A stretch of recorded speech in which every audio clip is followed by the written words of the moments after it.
I'm here to talk to you about Indian education, higher education in particular. But I'm actually going to start with demography. How many of you here are under 35? Okay, that seems pretty representative of the country. 65% of India is under 35. How many of you are under 25? Okay, then you're not so representative because actually we have half the Indian population pretty much under 25. We are an amazingly young country. In fact, if you just take the age group from 10 to 19, there are 226 million Indians poised, in other words, to enter higher education, going through school and ready for higher education. Now, this is amazing because it's happening at a time when the rest of the world is aging, right? If you look at the average age in India today, it's 28. Of course, don't ask about the gap, since we heard about gaps between the average age of the Indian person and of the Indian cabinet. I think we hold the world record for that. But that's another matter. That's another TED talk, right? But what you've got with this average age is a time when the rest of the world is changing. So by 2020, the average age in Japan is going to be 47. In China, it's going to be heading well past 40. Europe, 46. The United States, youthful US, also 40. And India's average age is going to be 29. So we are potentially the people who are the youthful, productive, dynamic, young population ready to work and transform the world. The kinds of role that, say, China played in the last generation could be ours in the next. In fact, the International Labour Organization has worked out that by 2020, we'll have 116 million people in the age group of starting work. 20 to 24 is what they calculate. And China will only have 94 million at the same time. So we really are poised to do that. But, and by the way, other countries will have a serious deficit. It's estimated that the US will have 17 million short in terms of how many people they need at working age. We in India have the people. But do we have the ability to equip the people to take advantage of this, to be the workhorse or the work engine for the world? See, if we get it right, we educate and train them, we really transform not just our own economy and our society, but the world. If we get it wrong, the demographic dividend I'm talking about becomes a demographic disaster, because we've already seen in 165 of our 625 districts what happens when unemployed, frustrated, undereducated young men become prey to the blandishments of the Maoists and prey to the gun and the bullet.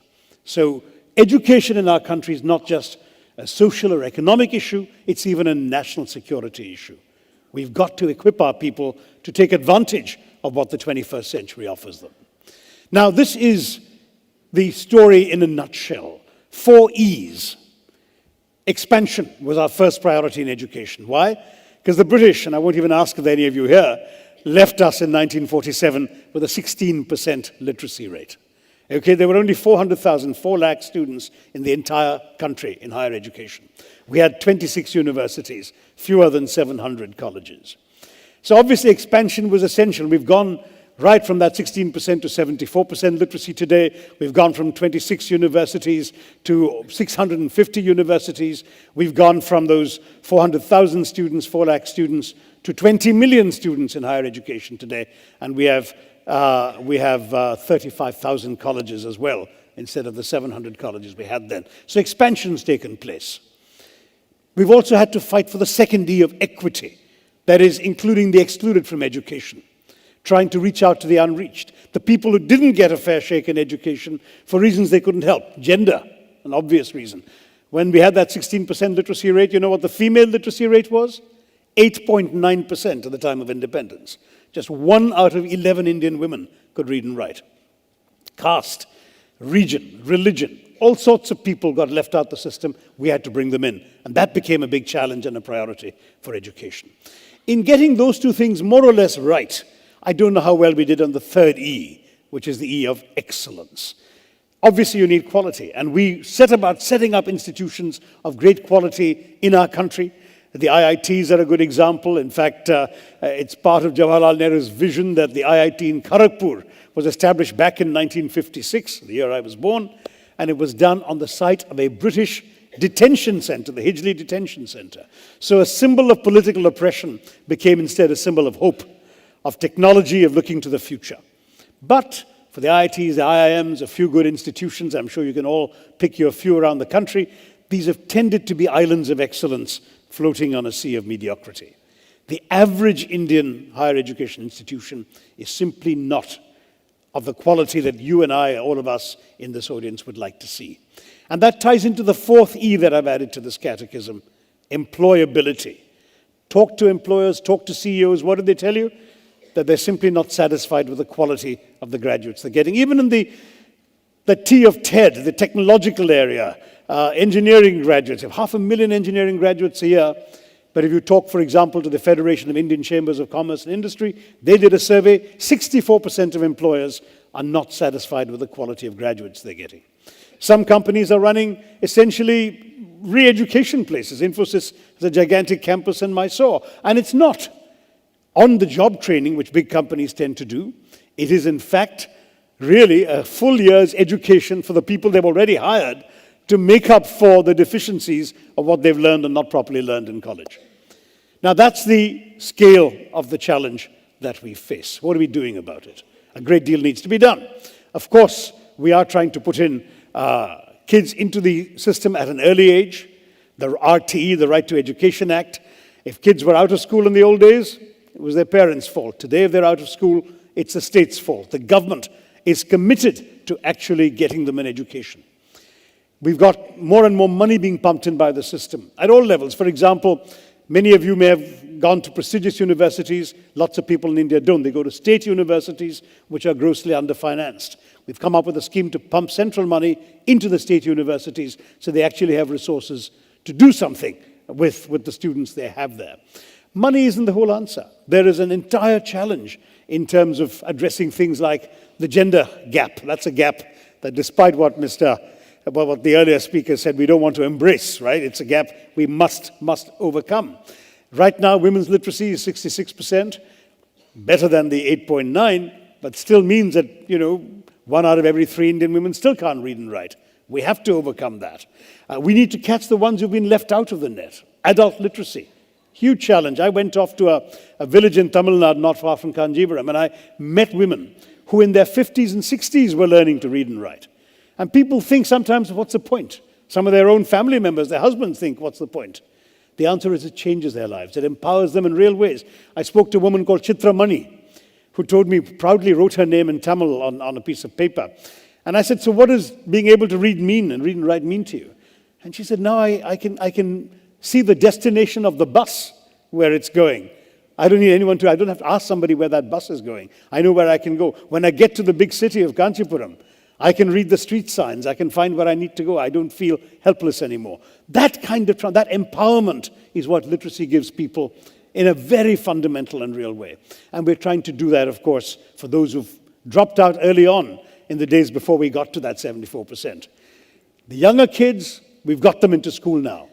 We have something called a gross enrollment ratio, the percentage of children of a certain age, of the age appropriate for a particular level of education. Well, at primary school now, our gross enrollment ratio is 116%. We've actually enrolled more kids than we thought existed at that age group, because some of the older ones are coming in too. Bad news is, as you go up the level, it starts dropping. So by the 8th grade, I'm afraid it's down to 69%. By the 10th grade, 39%. And by college, our gross enrollment ratio is about 18% against a global average of 29%. So clearly, we still need to do more. Our expansion hasn't gone enough. We haven't managed to get everyone to stay in the system. Some of them actually need vocational training. They're not all going to become white-collar clerks or officials or IAS officers, right? So we need to try and catch them and get them into vocational training. But how do you do that in a culture where for 3,000 years, if you wanted to be a cobbler or a carpenter, you better have an uncle or a father who's a cobbler or a carpenter, because nobody else is going to teach you. The transmission of knowledge of tradecraft in our country has always been through the gene pool. So one of the reasons why the sons of politicians tend to be politicians also, And a Bollywood movie stars, same story. So we need to get master craftsmen in. Why is it with a country of 1.2 billion people that we should have a nationwide shortage of masons, of plumbers, of certified electricians? We need to get more vocational training into the system. We're doing that. We're now rolling out the whole concept of community colleges so that kids can go in, have some academic learning, lots of vocational training, and at the end of 2 years, if they show tremendous academic promise, they can go back to a university. If not, they leave with a 2-year certificate, and they go off and do a useful trade in a society that is clamoring for these skills. So these are the kinds of changes that we are trying to bring about and move along. But there's a change that the government alone can't do. You know, if you look at the need for research and innovation, you've heard a lot of that, I'm sure, in the course of the TED Talks. Research is something which the government wants to double the amount of money it's spending on research from 1% of GDP to 2%. We haven't had the money to pump into it yet. But innovation requires new ways of thinking. I heard you had a talk about hyper-thinking. I missed it.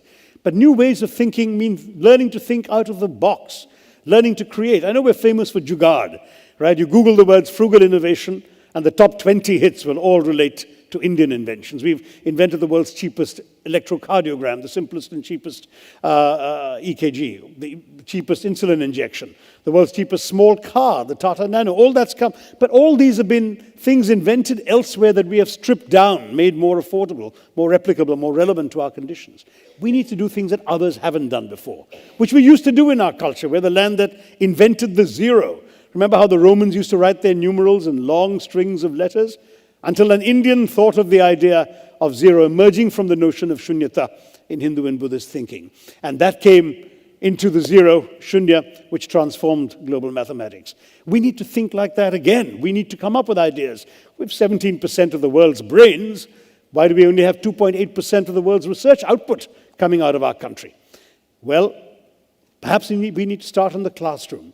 Get our kids not just to have their heads filled full of facts and textbook materials and teachers' lectures, because frankly that gives you a well-filled mind. But in the era of the internet, you don't need a well-filled mind. You've got Google, right? You can find out anything you want with 2 clicks of the mouse. What you need is a well-formed mind, a mind that reacts to unfamiliar facts and details, that can actually synthesize information that it hasn't studied before. A mind, in other words, that can react to the bigger examination called life, which doesn't actually only give you things you've prepared for. And for that, you need a mind that's shaped by original thinking, a mind that doesn't just ask the teacher why, but why not. I've actually had a little experience of out-of-the-box thinking myself. I wear glasses. I don't need them to read. I don't need them to see you folks on the front. But if I want to catch somebody in the back row there, I have to look through glasses. But because I hardly ever wear them, I keep losing or breaking them. I shove them in a pocket, bang against a wall or something, they crack. I put them on a lap. When I get up, they fall down. Somebody steps on them, they break. In the first 3 months of this year, I lost or broke 6 pairs of glasses. So I was telling a friend about this. And he said, simple solution. Why can't you think of that? I said, look, there is no easy solution because for 150 years, glasses have been made in one way, right? They're joined together at the center and they hang over your ears. That's what I find inconvenient, so I take them off.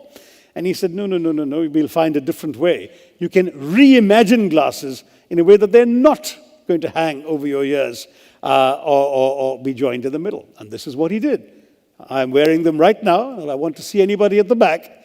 I just pull that together, like 2 magnets in the middle that click together, and I can see you all at the back. Now, it's a silly example, perhaps, but it's an example of how one can think out of the box. Familiar objects can be thought of in ways they haven't been thought of before. And that way, we can move forward in the world. I have no doubt that the challenges are enormous. There is simply no question that here, in our country, we have to become literate. But there is one piece of good news. 95% of our 12-year-olds across India can read and write. So the future looks good. And as far as the workforce is concerned, if we can get all these other pieces in place, we can say to the rest of the world, we're coming. Thank you very much.